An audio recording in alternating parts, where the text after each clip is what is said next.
Awesome. To conduct this meeting wholly electronically and to effectuate both the emergency procedures authorized by FOIA and the Emerging Ordinance Young Adult Advisory Council, further known as the Council, needs to make certain findings and determinations for its record. It's a bit cumbersome, so I ask your advance for your patience. First, because each member of the Council is participating in this meeting from a separate location, we wish to verify that a quorum of members is participating, that each member's voice is clear, audible, and at an appropriate volumes for other members. Accordingly, I'm going to conduct a roll call and ask each council member participating in this meeting to state your name, the location from which you're calling, and I ask for you to pay close attention to ensure that you can hear your colleagues. Following the roll call, we will vote to establish that every member can be heard by everyone else. All right, Denver Supinger calling in Oakton. Sam Niner. Dr. Richmond Hill. Natalia Denise Moody.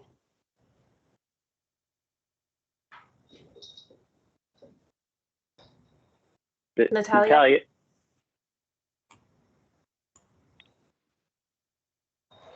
right, we can circle back.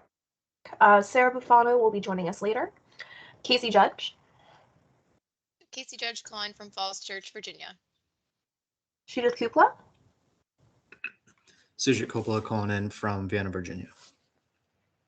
Jessica Sun. Dini Muhammad. Yeah, Jessica will not be joining us this evening. Okay. Dini Muhammad. It's not on. Eddie Sandova. Manor Zafar. Manor Zafar calling in from Springfield, Virginia. Awesome. Yes, I'm Eddie Natalia speaking. Eddie speaking. Awesome. Thanks, Eddie. And then just circling back to you, Natalia. Hello, I'm calling in from Falls Church. I don't believe my mic is working. All right. Well, she put in the chat. Thanks, Natalia. All right. At this point, I will be passing the virtual gavel to my fellow council member, Casey Judge, so that I can be heard to make a requisite motion. I move that each member's voice may be adequately heard by every other member of the council. Is there a second?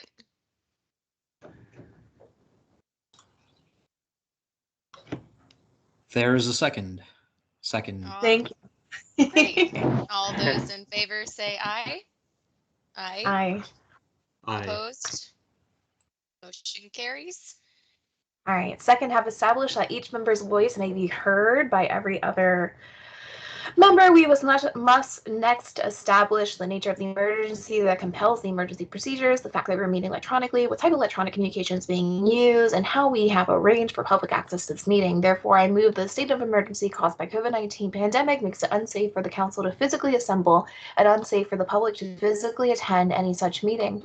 And that such, the FOIA's usual procedures, which require physical assembly of the council and the physical presence of the public, cannot be implemented safely or practically.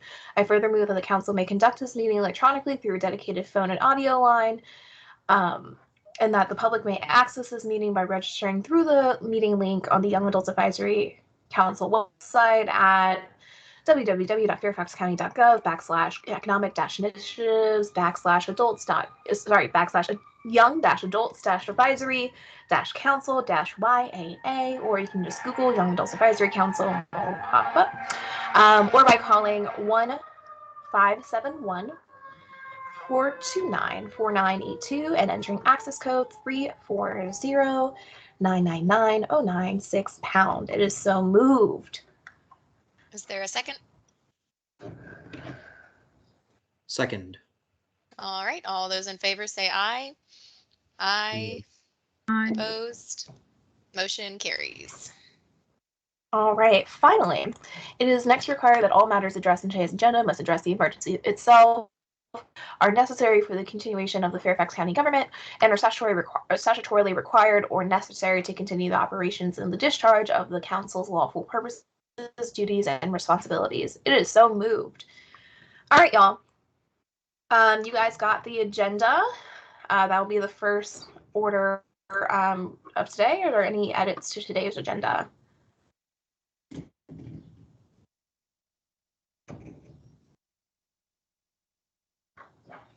All right, hearing none, the agenda will go forward. We are trying our new process where we are putting our powers into our subcommittees. For those are the groups that will be focusing more intimately on issues. As we go into today's subcommittees, I ask you all to make a 6-month plan. This includes SMART goals, actual deliverables, speakers you want to come in, everything we talked about last month. I will be switching over to the outreach team. So Judith, you won't be sitting in a room alone. And yeah, if you have any questions, Jarrett will be staying in the main room. So if anything, if we need to bounce out, bounce back in, Jarrett will be here and we'll be able to reassign you. Any questions?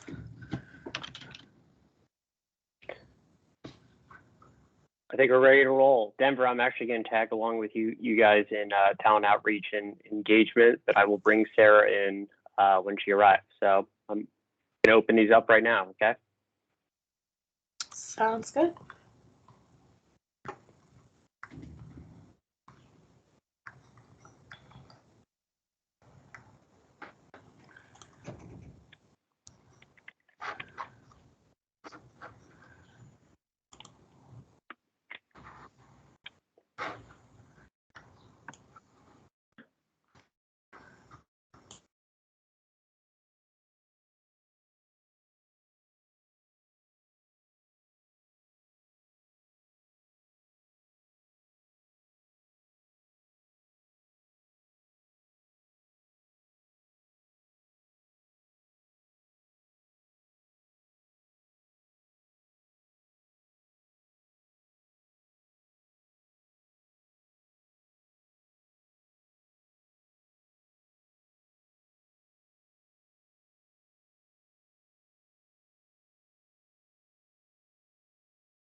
The meeting hasn't started, but I'm on hold right now.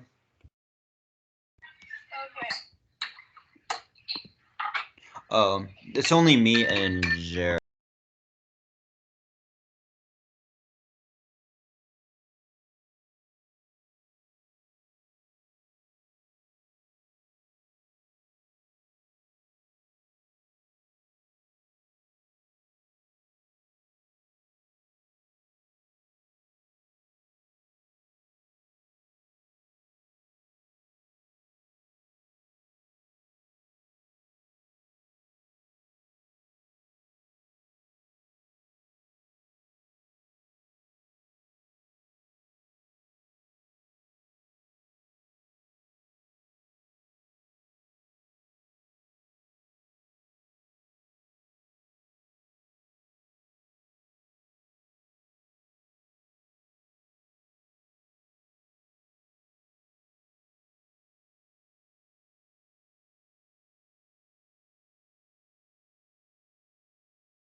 Hi, folks. Welcome back.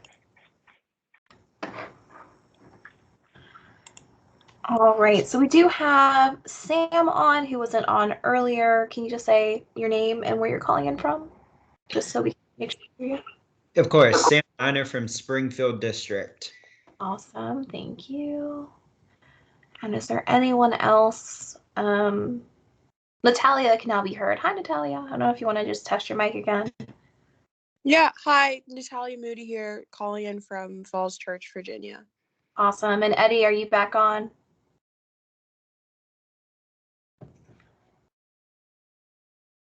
Oh, just saw you unmute. Yeah, I know they were taking a breather, like I mentioned. Okay. So Well, hopefully they'll pop back in, but yeah, not to be, obviously we have two great speakers coming from the Department of Management and Budget, Kim Panzer and Lyson Zhu. Yeah, so I think we're ready to go for the fiscal year 23. We've been they've been cranking away. Yeah, budget season is my favorite season of all. So yeah, thank you so much for presenting. And we'll give you the floor, and I'm sure we'll have a bunch of questions and insights, but thank you so much for taking your time and being here. Okay, well, thank you for having us. Let me share my screen, project the presentation. Is that up now that everybody can see it? Yep, okay, great. Well, thank you. My name is Kim Panzer, and like Jared said, I'm from the Department of Management and Budget. Leafin and I are both budget analysts there. And each of us, the way our office works, has a different portfolio that we specialize in. I'll tell you a little bit about mine. Primarily, mine is public safety and courts, although I have a couple support agencies as well. For example, vehicle services, information technology, and some of our solid waste funds. So we like to caveat that in the beginning that we all kind of have our specialties. So if we get too deep into some questions, we might have to, that areas that are not our specialties, we might have to circle back around with you. Leafin, would you like to give a little bit of your background? Yes, my name is Leafin Zhou. As Kim mentioned, I'm the budget analyst in DMB. So my portfolio is mostly compensation and benefits for the countywide budget. In addition, I also have some portfolio regarding other agencies like human resources, cable communications, etc. It's a little bit fun this year because of the compensation and benefits. So that's all. Okay, so the presentation that we are going to give you today is a much smaller presentation than the county executive gave on February 22nd to the board. This is usually a presentation when we go out and have these types of community meetings and groups with different associations, and it really aims to just kind of get at the heart of the message. But I think Jared included in your agenda for today a link to all the full presentation. So I would encourage everybody, if you haven't had a chance already, to go ahead and go take a look at that. So for our first slide, this is basically a highlight of the proposed budget. So currently the advertised budget is built on the existing tax rate of $1.14, which would increase the average tax bill by about $666. And we all keep laughing and teasing a little bit about that 666 number. So we are expecting that the board is going to mitigate this impact and make that a priority. So included in this budget is a balance of almost $80 million for them to consider and do with what they want. And we're anticipating at this point that they will most likely roll back that tax rate. So even with that balance of 80 million, this budget is fully funded. It funds the school's requests. It fully funds the compensation program. It provides for the investments in the board's priorities, such as affordable housing, diversion first. It staffs new facilities, and it includes some equity initiatives. It also includes baseline funding for items previously approved by the board, including programs that we have initially funded through the use of stimulus dollars. So we've begun to implement recommendations from the Joint County and Schools Capital Improvement Program, and Leafin will go into that a little bit later when we get to those slides in the presentation.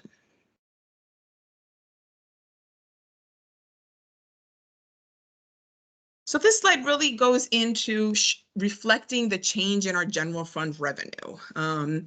And as many of you might know, the majority of the county's general fund revenue is a result of real estate tax assessments. So due to the strong real estate appreciation, the FY23 revenue forecast includes an estimate of 6.8% growth over 2022. And you can see if you look at the past years, that's really relatively large in comparison. The orange bars in this chart include the impact of one-time CARES dollars of $200 million in FY22, and an additional $111 million in FY21 for the American Rescue Act plan, or also known as ARPA. The blue bars show the revenue growth related to our normal revenue base.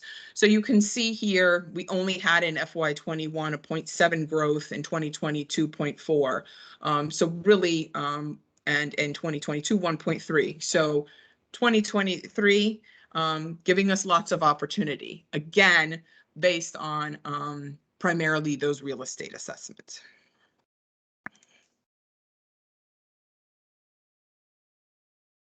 So we want to go a little bit more into that, since that is our primarily source of revenue. So in the column for FY23 at the bottom right, you can see that the real estate total base is projected to increase 8.57%. And this level of growth is much higher than the growth experienced in the last several years if you look at the columns.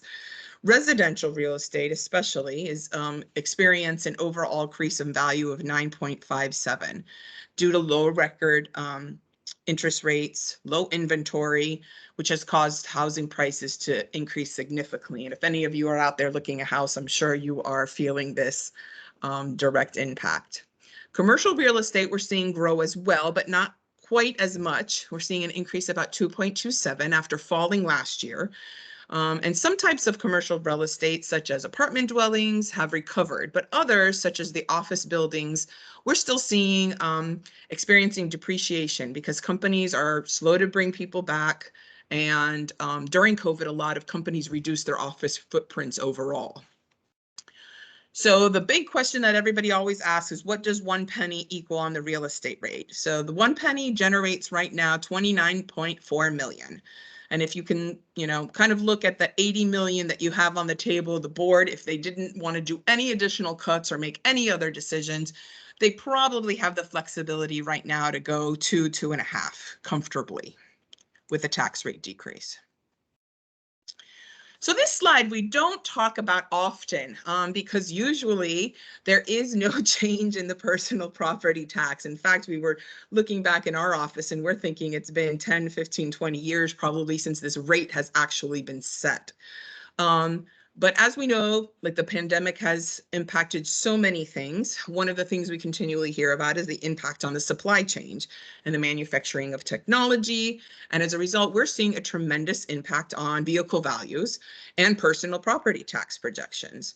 So as new cars are limited in supply and used cars are appreciating in value, our projections when we originally built this budget were based on an increase about 15.5%. But the most recent values are showing that we're now realizing an increase of over 33% on the average vehicle levy in the county.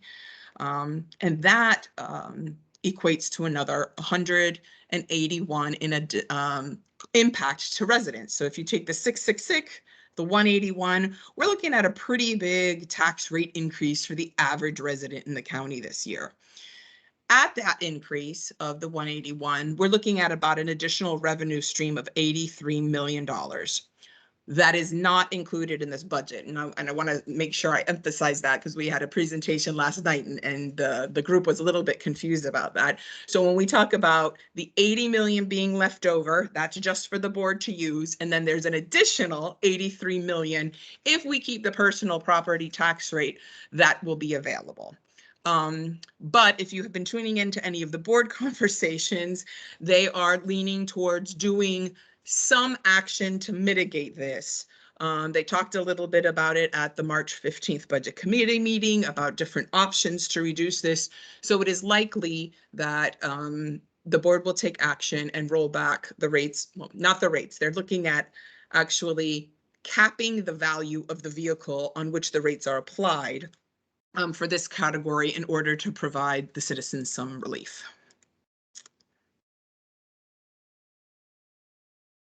So I like to kind of say this is the meat of the presentation, because I think while the revenues are interesting, I think what people are usually interested in is what are we spending our money on, right? So this basically shows the increase in each of these categories from 22 to the 23 proposed budget. And the categories that they're broken down into here are the strategic planning priority areas. And we're going to start at the top and work our way down. So net resources available in FY23.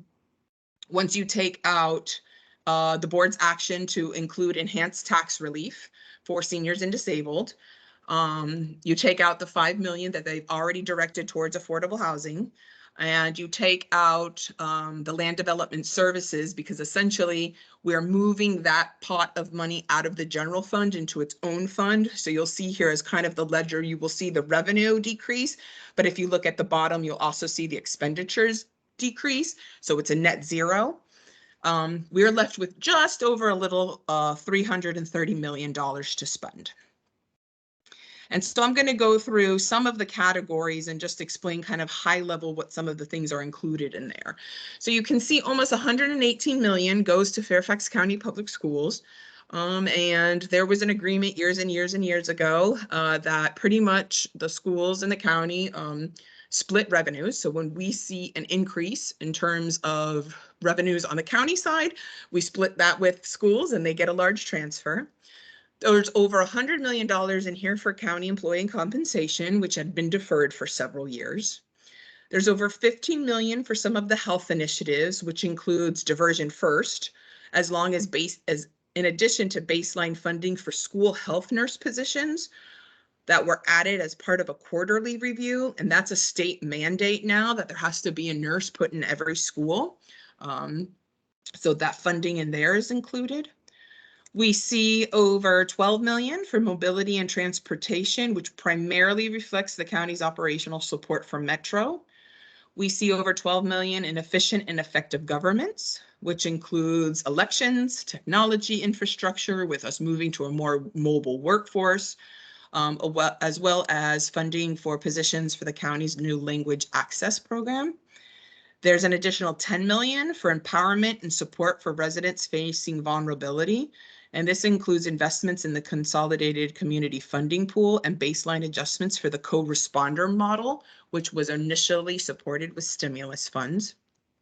Additional investments for safety and security total over 6 million, which primarily includes staffing for the new Scotts Run fire station that opened this year.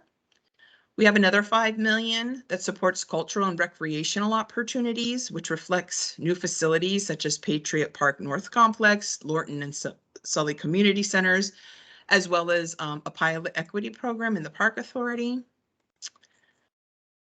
And then the remaining categories include investments in school-age childcare rooms, positions to support the county's affordable housing program, and support for our sustainable procurement program.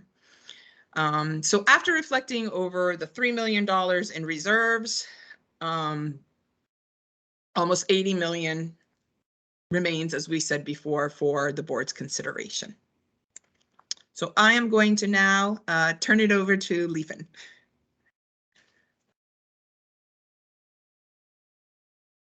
Thank you, Kim. Okay, so next couple of slides, we'll move away from our normal operating side, and I'll talk about a little bit about capital program. Over the past years, members of the board, as well as members from the school board and the planning commission, work as part of a joint CIP committee and develop several recommendations to support both the county and school capital program. The final report recommendation was approved by the board on December 7 and included recommendations to increase bond sales limits from 300,000 to 300 million to 400 million gradually over past several years. Dedicate the value of 1 penny of the real estate tax to cover increased debt services requirements and or to increase paid down investments. And increase the allocation for the sinking fund at year end and include the schools in the allocation for the first time. When fully implemented, these changes will provide significant funding for both the county and school capital programs in the future. Next slide.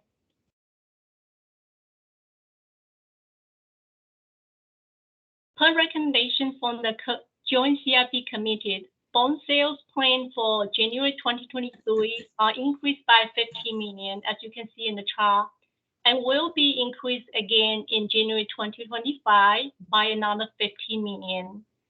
This increase will ultimately allow us to expand the capacity of our bond programs to renovate and build new facilities and schools. In the short term, it will alleviate some of the backlog of outstanding bonds that have resulted from project delays and the impact of growing metro requirements. Additional bond funds are split evenly between the county and the schools and will allow the county to phase in the incremental debt service payments.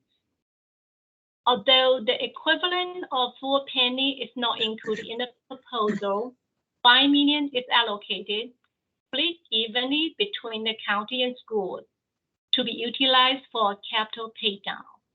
Next one, please.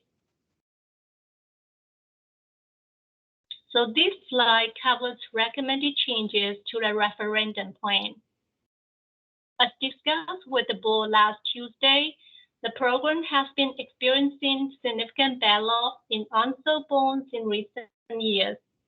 We have recently requested board approval twice to extend the allowable time frame to sell bonds by 2 years.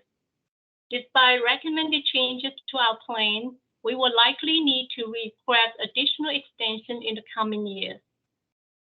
Our current backlog is based on several factors, including higher metro contribution requirements and project delays associated with co-location opportunities, supply chain issues, and COVID delays. As a result, our referenda are proposed to be delayed 2 years, and program areas are proposed for voter approval every 6 years rather than every 4 years. It's also recommended that the North Virginia Regional Power Authority contribution be moved out of the bond program to the general fund to eliminate financing costs on that contribution. I also want to point out that no changes were recommended for school, metro, and library schedule. These changes are intended to ensure that we are timing our referendum appropriately and are not intended to impact project timelines or other negative impacts on our program. Next one, please. So this slide outlines our bond referendum is, as you can see, there's a no referendum recommended county referendum for this fall. The county's next bond referendum will be in the fall of 2024, where we included public safety and transportation. The next scheduled referendum will be for FCPS in November 2024. We alternate currently between county and schools every other year, and we continue to do that cycle. Next slide, please. Looking forward, we'll continue to monitor the revenue and General Assembly activity as the governor has called for a special session in order for the General Assembly to complete their work on the state budget. We will come back to the board in April with additional recommendations as part of the add-on package.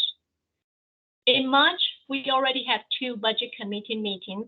The first one was a joint meeting with the school board on March the 1st. And the second one, we discussed both our CIP program and personal property tax options, which Kim mentioned earlier. Our last committee meeting before pre-markup will be held on March the 29th to discuss our to discuss more budget issues. We will continue to maximize our federal and state stimulus resources in order to meet some of the priorities, not only from our board, but certainly our residents, as many have struggled as a result of the pandemic. Looking ahead to FY 2024, the trajectory of the pandemic and economic impacts are known. We will continue to monitor that, and including, of course, ongoing conflict in Ukraine. We anticipate that recruitment and retention will continue to remain a challenge.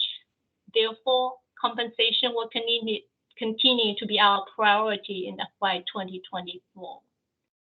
In addition, we expect that collective bargaining process will begin to impact us in the FY 2024 budget, and we look forward to working with our employee groups as part of the new process. Next one. So this slide provides information on how to provide input of the FY 2023 budget. With pandemic, it did allow us to expand opportunities for our residents in terms of the ways to provide feedback on our budget. Residents can sign up to participate in the April public hearings, not only by phone or in person, but also by submitting written or video testimony. Lastly, we also include our budget website here for your additional information about our budget.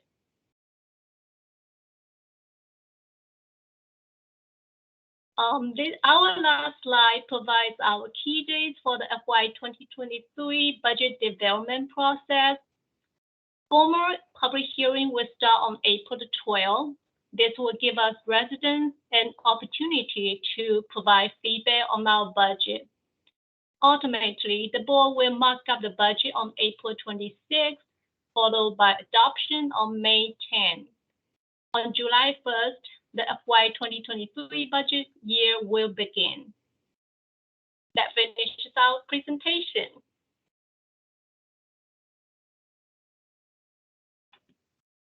Awesome. Thank you so much. I know I have a list of questions, but I will go last. But I want to give it to the council.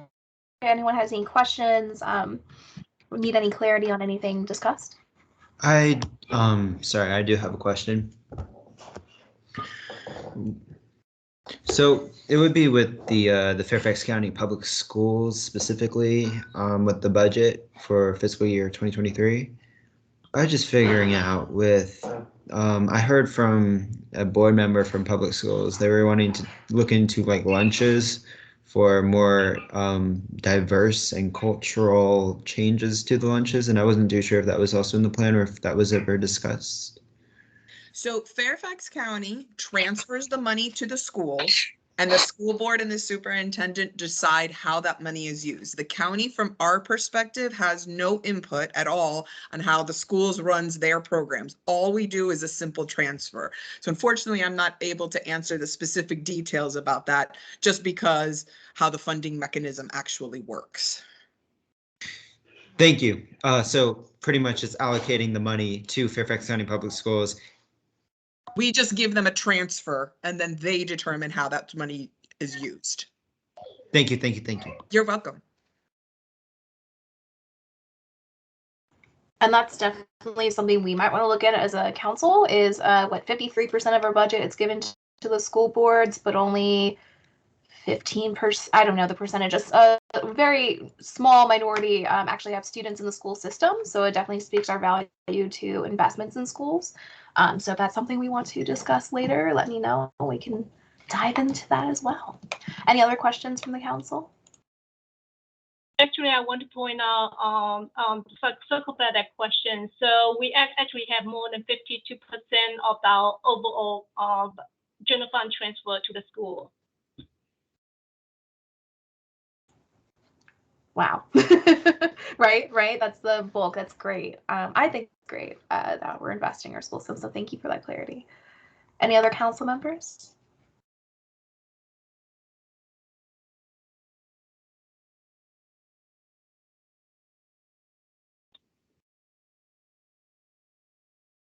Hearing none, I'm gonna hop in with the extra 80 million with the property assessment increase. Have there been conversations on how to reduce the property tax increase on certain populations and using some of those funds to go to the affordable housing? Is that an option, or is it an all or nothing that the board's considering?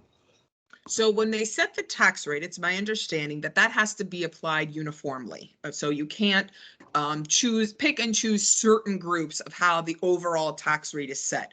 So in terms of large conversations, it has really been around how much they want to roll that tax rate back. But as you can see, there's other initiatives or programs that they can set, like we alluded to, the tax relief for seniors and disabled, but it can't be, different rates can't be set throughout for different groups.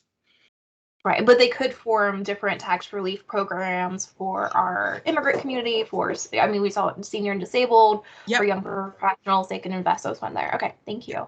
And I do want to point out about, since you mentioned about affordable housing. So although you might see that there's only 5 million included in the baseline, but I want to point out that the county in the general fund already contribute a lot of money in terms of affordable housing. For example, this fiscal year 2022, we already allocate additional 10 million. And then we also have a total of 30 million in upper fund for the affordable housing. In addition to the two baselines in year 2022 and 2023, we are talking about a total contribution of 73 million from the county. So that's more than 1 penny each year. And I want to point out the affordable housing has been the board priority. So we're committed to make sure that we achieve our goal and have that have the affordable housing in every corner in the county. Thanks, Ethan, for pointing that out. Yeah, I think it's important. And she's right. When we've been giving this presentation, it seems misleading because people are only seeing that 5 million and they're like, what's 5 million going to do? And it's like, no, hold on. We've made significant investments over the last several years and already in baseline funding. We just need to remind everybody that what we're showing is an increase from year to year over the delta.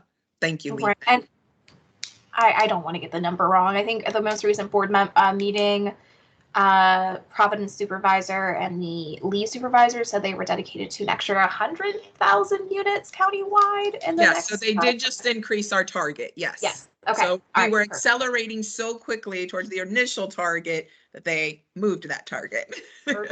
Yeah. Luck. I mean, I don't say as a council. Hey, it's always better to get there faster than there is to fall short.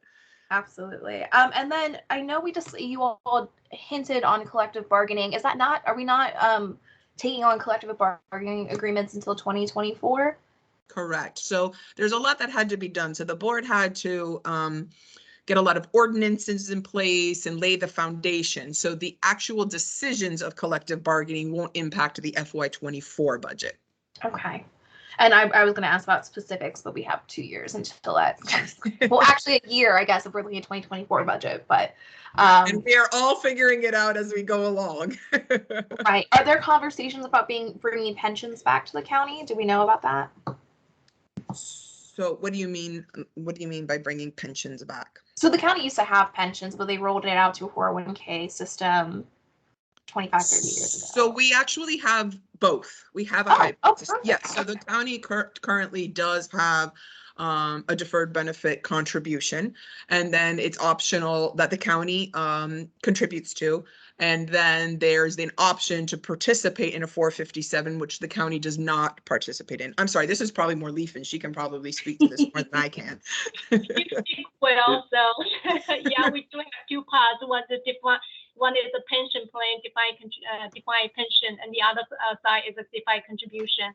The defined contribution, the 457, the county does not contribute any share of that portion. Is all employee optional for the employee. Thank you. And just so basically, no match is what you're saying. For the 457, no. Right. just to clarify. Yeah.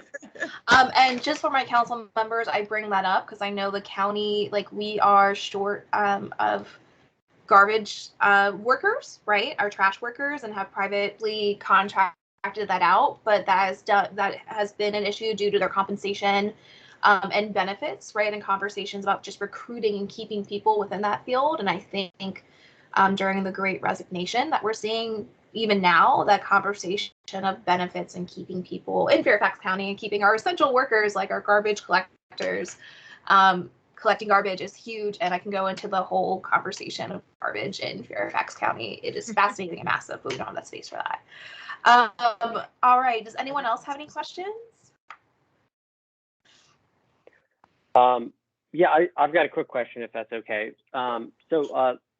Leafin, when you talk about the affordable housing and that, additional money, and clarifying certainly that the variance, it was like the delta from year over year and all that, how much is like the actual like carryover from, for instance, fiscal year, 22 that's coming up from 21 last year, and then also the kind of the reforecast reconciliations, if you will, from like the quarterly?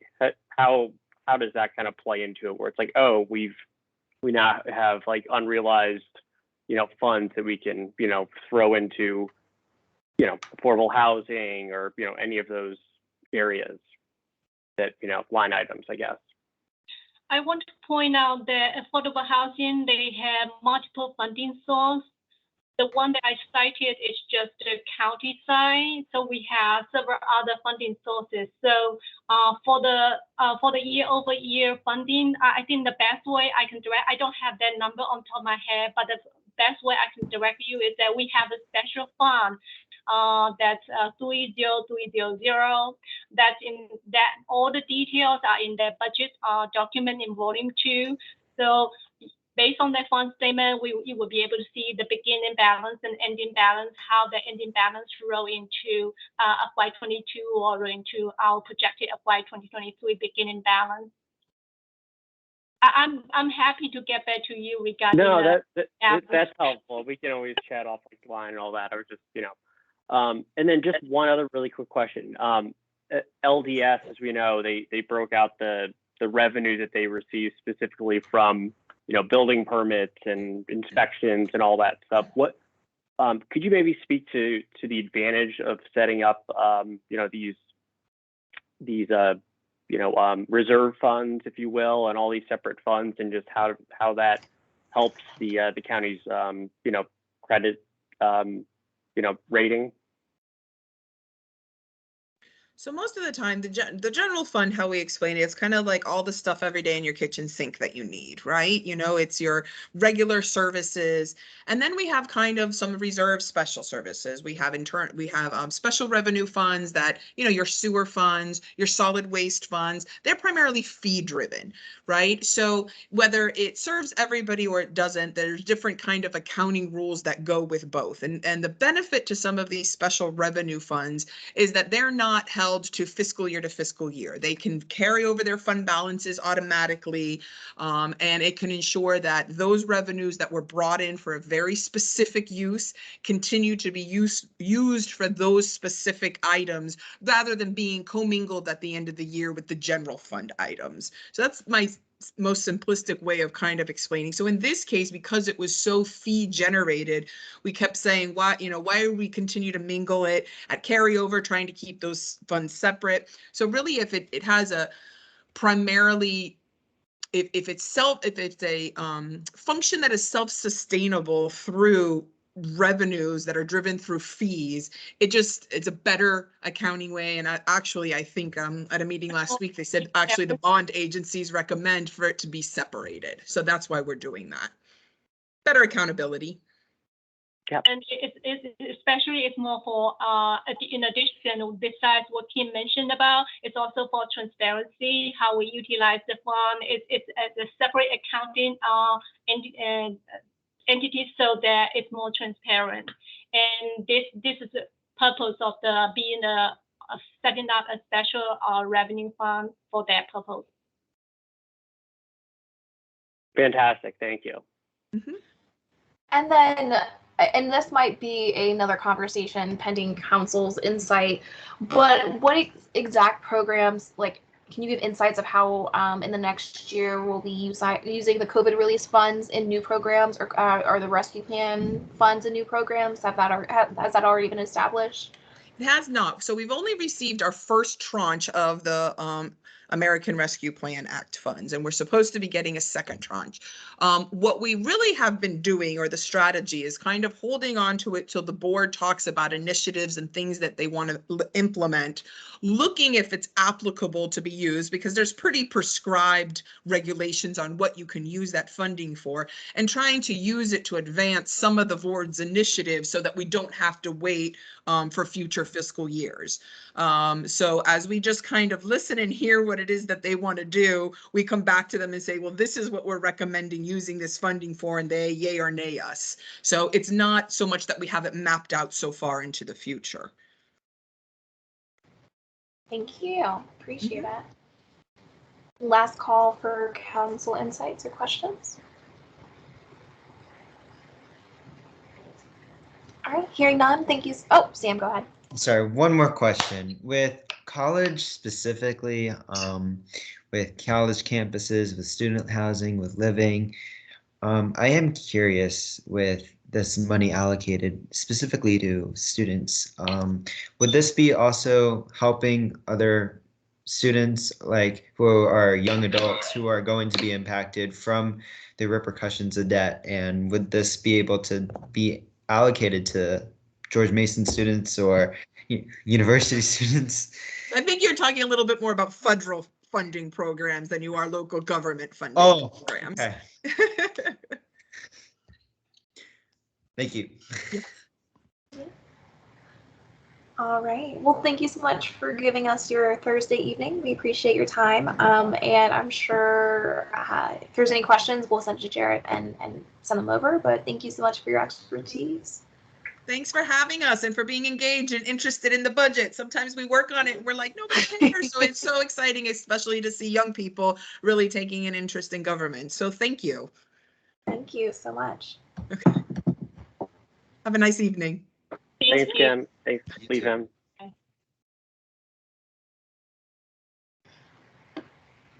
All right, folks, we are now rounding into the next segment of our agenda. We're a little over, but I think we have the wiggle room to discuss proactively what we want to do and how we want to respond as a council to the budget. If we want to make any recommendations, if we want to testify, all that great stuff. So I have my own thoughts, but I keep talking way too much and I hate it. So I will shut up and let you all take the floor, please.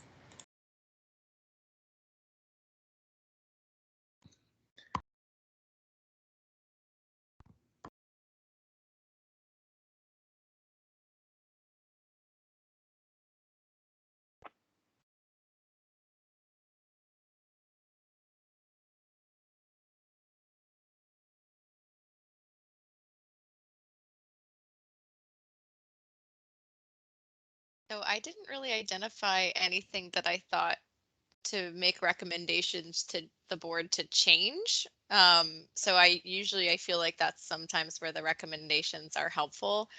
So I don't know if anybody else had anything. Maybe this is selfishly speaking, but I'm glad that we are funding the employee the employee compensation, since I think it's really important to have people working for Fairfax County to retain the talent. I know we've been losing a lot to other jurisdictions. So I'm very supportive and happy to see that and where the priorities have been placed with the budget. Absolutely. And we lose police officers faster than we can recruit them, unfortunately, because they get their basic security training. They're going through the background check of the FBI, CIA, whatnot. So they go through our academy. They're there for 3 months, and then they go over to federal roles because they have experience and they finally got cleared. So definitely an issue. So hopefully we can contain folks. Do we want to make any statements on the property tax rate staying at $114 per $100, and or what to do with the extra 80 million, excuse me, from that property asset increase?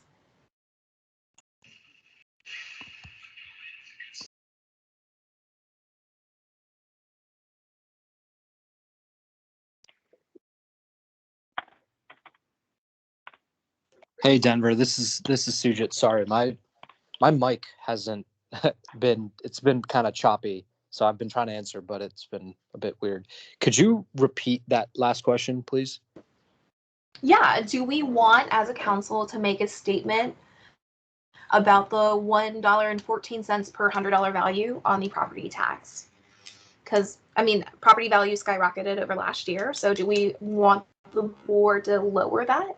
And do we want to address the $80 million and say, if you are keeping the tax rate at $1.14 per 100, we would like to see an investment in X and Y.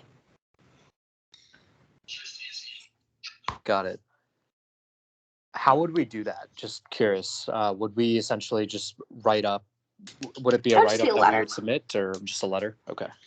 Yeah, it would be a letter to say, like, we would love to see more investment in adult, like we talked about in our subcommittee, work-based learning training for our young professional population as a way to keep talent in the Northern Virginia area in Fairfax County. We would like to see an increase in outreach professionals, including translated services, whatever, right? We can, I mean, the world is ours. We can say whatever we want, and it's up to the board if they want to listen or read or not. You guys can do it in person as well. Yeah, I mean, yeah, if we do it in real testimony, they have to listen. I hope they're listening, but I know they can listen through 7-8 hours of testimony at a time, so.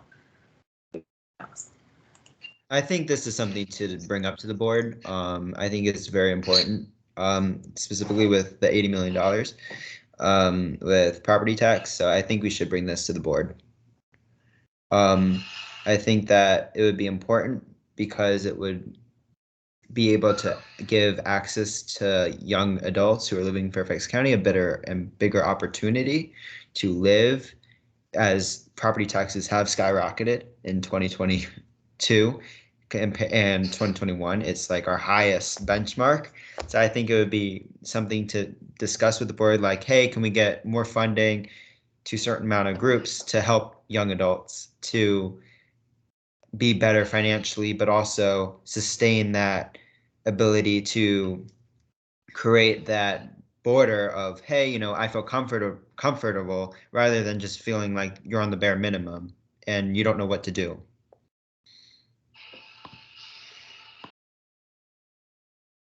And this may be foreshadowing to kind of our reporting out about our subcommittees, but if we are keeping the tax rate at that level, maybe as a nod to rising home prices and the cost of living in Fairfax County, we could divert some of the money towards first-time home buyer assistance or rent assistance for certain groups. Obviously, we're a group of young adults in Fairfax County, so I do think that specifically would help out our group to build equity and to establish themselves in Fairfax County instead of having to leave for lower rental or lower home ownership opportunities in surrounding jurisdictions.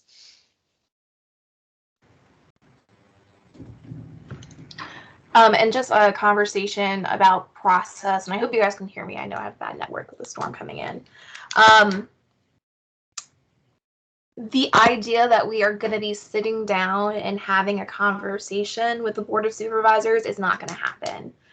It's more of us doing a letter and recommending it, and if they want to have a conversation past that letter, they come to us. So process-wise, maybe with making recommendations on the budget, folks between now and our next meeting can email Jarrett their ideas. Be like, I would love to see a rent relief program. I would love to see a tax relief program for young professionals under the age of 35 or first-time home buyers or whatever that looks like, right? We would love to see investments in work-based learning for a young adult population. Would love to see, you know, affordable housing, investing more in that, whether it's a penny rather than 2.5 pennies, which would be the 80 million. So Denver, stuff like that. And one of the reasons why we scheduled this meeting, you know, today is just because the 12th of April is you know, before the next subcommittee meeting. So my recommendation, just because I know it's a lot to kind of absorb, and hopefully the email that I sent that Kim mentioned, just, with all the links and, there's just some helpful stuff to kind of dig into a little bit better, but it would be probably more efficient.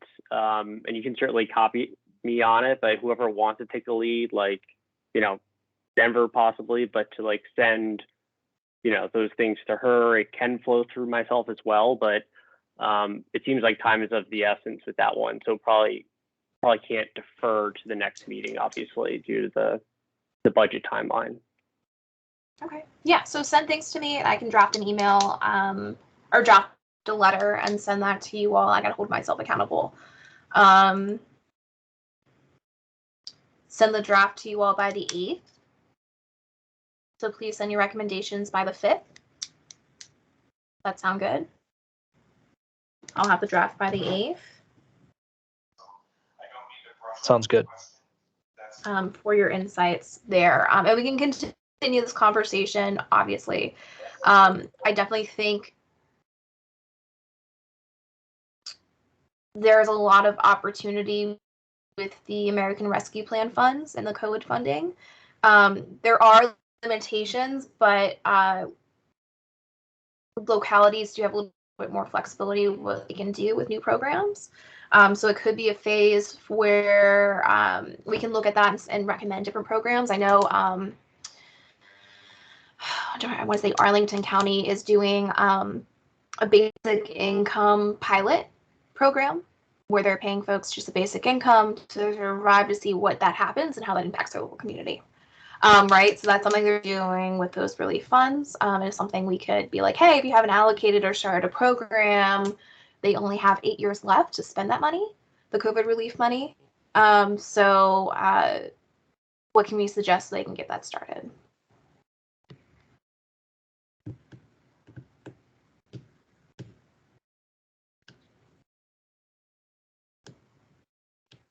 Is there anything else with the budget? Sam, you noted what's happening with the schools is out of interest for us to dive into the school budget. Granted, we have no authority when it comes to the school board. We have no because we are not a council. But we do have a little bit of value with our voices to be heard with the budget that goes into schools, Fairfax County Public Schools. So I think that with the Fairfax County Public School budget, with the money that's being spent, I think that if you do increase it, if you do increase the budget like how it is right now, where it's like, I think what 50% or like 80% of Fairfax County, I'm sorry, I don't know the exact number, but it's a pretty high number. Right, it's over 50 to 53% of our budget that goes directly to the schools without earmarking anything. 52, so half of the budget pretty much goes to Fairfax County. Yeah. I think we should minimize it a little bit, but like that would be just something to think about because it's 53%. But it's just an idea, like, what if you just did 50%? I think it going to 53% is going more than exceeded, for Fairfax County Public Schools. But I think because of what they're doing with their part, just with all these programs, I think that there is too much money going into schools. I think that there should be more spending on going into communities, if that makes sense. Right, and I think that's a conversation. I do want to bring that the school board does not have any tax authority. So the only source that the school board has and the school system has is from the county. The state has denied. And there are state fund mandates, like, you have to have more school nurses in every school and whatnot, and then which the state notes that they do a match. But I think in comparison, it takes $15,000 a year to teach each student in Fairfax County, and the state kicks in at about $600-$700 of that. Because the thing is that, and I agree with you, like with staffing, with payments, with all these people who are being paid, I just think that, like, if I look at like substitutes, their pay has decreased over years and then increased. It's like one of those things. It's like, where is this money going to? you know, they say it's going to funds, it's going to this and that, but it's like money all spent, but like the actual people who should be getting the money are the like teachers, but like nurses. And it's just one of those things. It's like 52.53%. I could be wrong. Let me look up. 52.53%. I just think that it's just a lot of spending that we're doing in the county. You know, more than half of it is going to public schools, and I think that like I think the county should just utilize. I think they got $10 million or 80 million or let me see. I think you're definitely going into a larger conversation of what investment in community means and how schools impact healthy communities and how education impacts healthy communities and talent retention and everything else. So I think this might be a conversation to continue later and possibly, I mean, we can look at the school budget, but like, you know, it's in my mind, school services are community services because communities are centered around schools. But like that's a philosophical conversation that I don't think we have enough time to give everyone a space to do that. Did we lose everyone? No, they're all here. Okay. Sorry, I just saw. I think we just lost Sujit, but you know, okay. Kind of going back, like it's a lot, obviously, with the budget and everything. So certainly go back and, you know, take a look at some of that stuff. And obviously and then I feel like it would be really helpful to kind of regroup and, you know, and then kind of come up with those recommendations for a letter. Different time. Mm-hmm. Yeah. Eddie, I saw that you had your hand up. Yes. What we need to fund as a budget for that is disability resource of disability. Like disabilities, like these from CSP for Fairfax County. Because we can only fund the CSP and people with disability, and people with programs and resources for people who have wheelchairs and people who are disabled. And they're going to set a budget where we can budget for those people who need to get programs so that we help them to succeed with disabilities. Absolutely. Yeah. And we definitely talked about that in the talent outreach and inclusion or engagement subcommittee of investing funds in proper outreach to all communities. And that includes our ASL community, that includes our deaf and blind community, that includes, you know, our differing ability community, as well as our various languages, because a lot of our stuff, we love to say we translate and make it accessible, but there's no ASL interpreter at our board meetings, right? So if you cannot hear or you're hard of hearing, that's an issue. But yeah, that's great. Thank you. Yeah, thank you.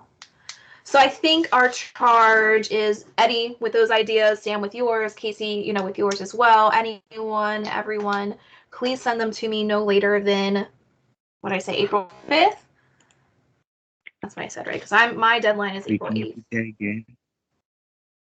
So with your recommendations of, you know, what to do with excess funding, please send them to me by no later than April 5th. And I will have a draft letter by April 8th that will be sent to you all to review so we can have it in by the 12th. So email me. Everyone has my email with your ideas, and we'll get that going.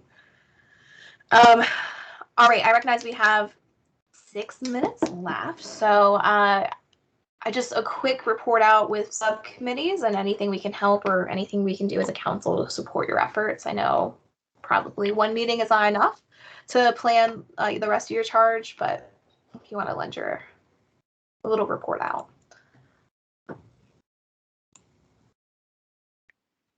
Do you want me to dive in for the PIT committee, or are we doing the other one first?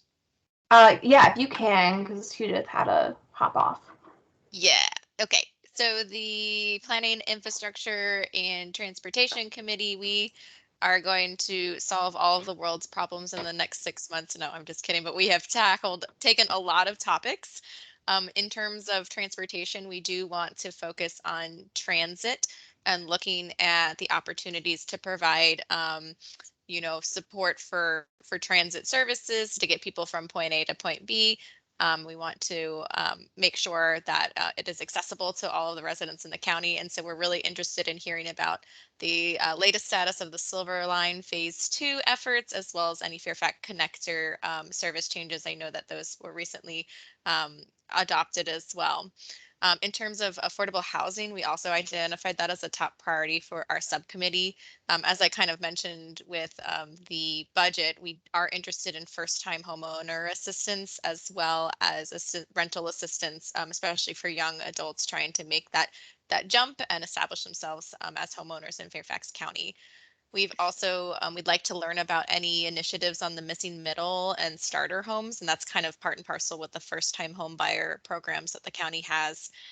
We've also we want to look at the manufactured task force that's ongoing. That's taking a look at manufactured housing throughout Fairfax County and how we want to shape the policies surrounding manufactured housing.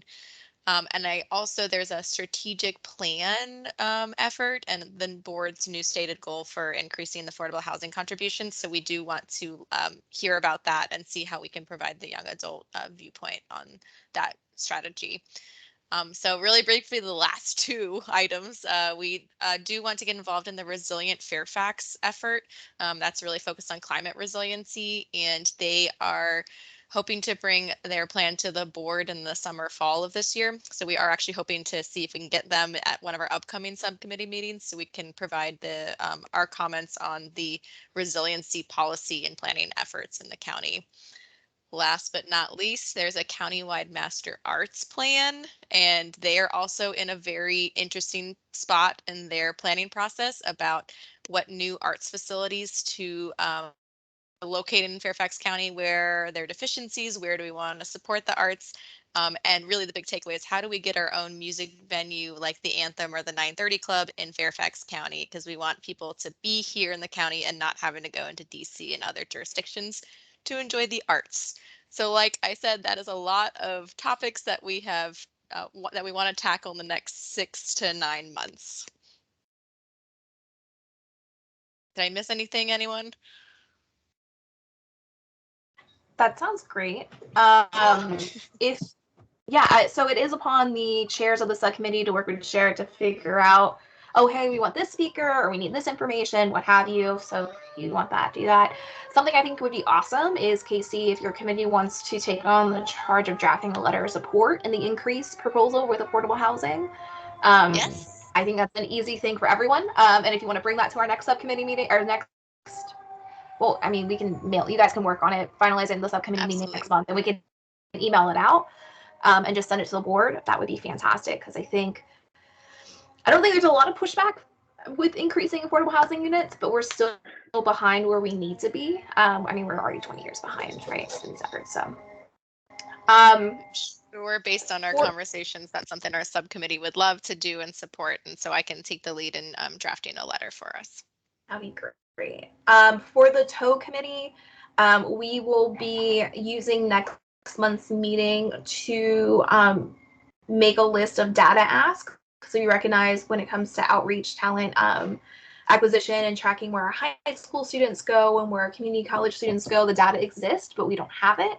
And we'd like to have that perspective. So that will be a huge focus. We'll be focusing on work-based learning, trying to get folks I